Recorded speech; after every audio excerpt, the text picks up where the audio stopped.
This is Dr. Willard Frank Libby, an American physical chemist.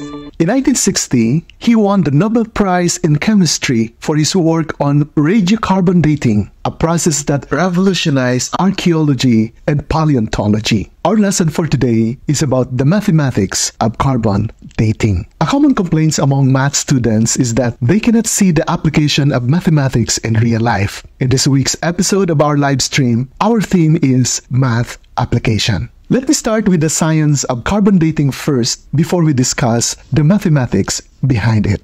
Cosmic rays enter the Earth's atmosphere in large numbers every day.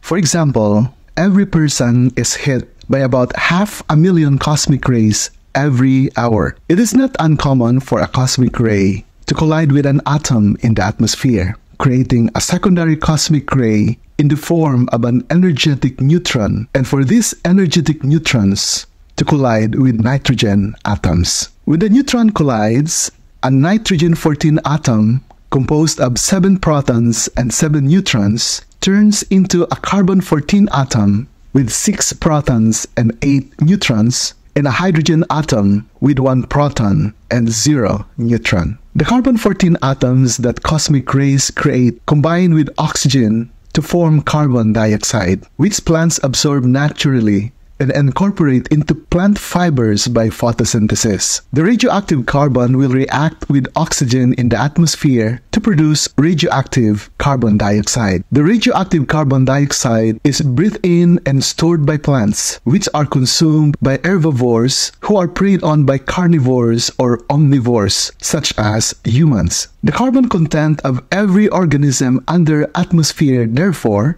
is composed of mostly C12 atoms and a minuscule number of C14 atoms. The organisms, while they do consume carbons, also expel it when they exhale. The transaction or the cycle of producing, consuming, and expelling C14 atoms occurs in a way that even though the amount of C12 and C14 atoms in the environment and in an organism may vary, their ratio will remain the same. This is the working principle of carbon dating. Despite the transactions, a living organism maintains the same ratio of C14 to C12 atoms as found in the environment. The ratio of normal carbon, C12, to carbon-14 in the air and in all living things at any given time is nearly constant. Around 1 in a trillion carbon atoms are carbon-14. At this moment, your body has a certain percentage of carbon-14 atoms in it, and all living plants and animals have the same percentage. As soon as a living organism dies, it stops taking in new carbon. The ratio of carbon-12 to carbon-14 at the moment of death is the same as every other living things. But carbon-14 decays and is not replaced. The carbon-14 decays with its half-life of 5,730 years, while the amount of carbon-12 remains constant in the sample. By looking at the ratio of carbon-12 to carbon-14 in the sample and comparing it to the ratio in a living organism, it is possible to determine mathematically the age of a formerly living thing fairly precisely. That is what we are going to do today.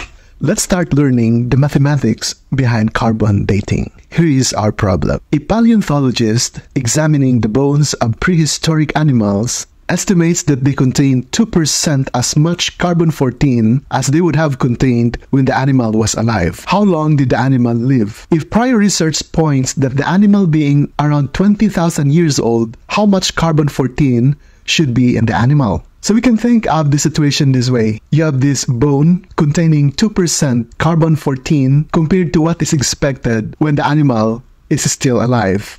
Here's the model of carbon-14 decay. At the moment of death, we are at this point. We have at time equals 0 year, we have 100% of the expected carbon-14 volume. Once the animal died, carbon-14 decay and its content is decreasing and decreasing. And after 5,730 years, half of the original content already decayed. So we are here at 50%. And then another 5,730 years passed, that is at 11,460 years, the original 50% is cut into 2, so we now have 25% left. Then another 5,730 years elapsed, and we will cut this 25% to 2 again to get about 12.5%. And then continue the process, and based on this graph, we can estimate that at around 50,000 years, most of the carbon-14 present in the animal at the point of death would have decayed already. So that's the limitation of this carbon dating. After 50,000 years, there would be very small amount of carbon-14 left in the fossil. Let's go back to our formula for continuous growth and decay. When you study exponential function, you come up with this equation. F of t is equal to ae raised to k times t. In this function, a is the initial amount, in our case, the initial amount of carbon-14 present at the time of death, and that's 100%. Then E is the natural number, which we already discussed in our previous video. K is a constant, and T is the independent variable, which is our input in the function. If K is positive, we have growth. If K is negative, we have decay. In the case of carbon-14 decay, with a half-life of 5,730 years, then we can substitute this 5,730 to the function to get this initial equation. F of 5,730 equals the initial amount at the moment of death, which is 100%, times E raised to the half-life times K. We have this 5,730 because that is our input for T. Now, since this is the half-life, that means the original amount divided by 2 is the half-life. That is equal to this expression at the right. Let's remove this expression at the left. So what we now have is the amount of carbon-14 after 5,730 years, which is the half-life, which can be represented as 1/2 of A, or A over 2, is equal to A times E raised to the year 5,730 times a certain constant. Now, our problem here is we do not know the value of K. So the first thing that we have to do is we will compute first for the value of K. Notice here that A and A are common. So what we can do is we can divide by A, we can divide by A. Therefore, we can cancel out the A. We have here 1. So we have 1/2. And then this A is canceled out. So we are left with E raised to this exponent. Now, from 1/2 equals E raised to 5,730k, since you have here a number, E raised to an exponent, we can simplify this by taking the logarithms of both sides. And since our base is E here, then we can get the natural logarithm of both sides. So we have ln of 1/2 equals ln of this expression. Now, I write 0.5 instead of 1/2 to conserve some space. Recall the property of logarithm. It says the logarithm of m raised to p is equal to p times log m. It's just like putting this p at the start. Now, why does this work? Remember that log to the base b of m is an exponent. This is an exponent. And if you have an exponent raised to another exponent, we can apply the power of power. Concretely, if you have x to the second, all raised to the third, we can simplify this by multiplying 3 times 2 to get x to the 2 times 3 is 6. Now, this log to the base b of m, you can think of that as this exponent, and this p as the other exponent. When you simplify this, you are going to multiply this 2 times 3 to get 6. So multiplying p times this base is now the same as p times this log to the base b of m. That's the reason why we have this property. And by applying that here, then we can put this exponent to the front to get 5,730k times ln of e. And then here you have ln of e. What's the value of ln of e? ln of e is equal to, let's say, a certain number x. This is equivalent to saying the logarithm to the base e of e is equal to x. And by writing this in exponential form, what we have is the base e raised to this exponent x is equal to this number e. So therefore, the value of ln e is 1. And then dividing both sides by 5,730, we got this expression for k. ln of 0.5 divided by 5,730. Using your calculator, you can compute ln of 0.5 and divide it by 5,730, and you will get the value of k. So the value now of k is negative 0.00012.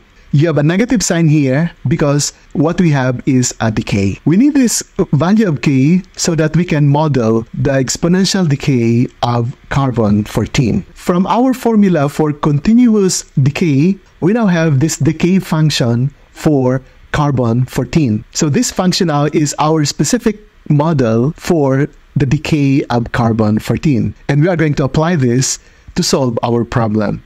So in our problem, we are given an animal bone that contains 2% of carbon-14, and we are asked to find what is the age of that bone. So using now our model for the carbon-14 decay function, we now have f of t to be 2% of the original amount. The initial amount is A, so we have here 0.02 A, which is the same as saying 2% of the initial carbon at the time of death equals 100% of that initial amount, e raised to our constant that we just derived times t. We are solving for this variable t. Notice here that a and a are common, so we can cancel this out to get 0.02 equals e raised to this exponent. And since we are solving for t, which is in the exponent, we can get the logarithms of both sides. Since the base is e, then we get the natural logarithm of both sides. So we now have ln of 0.02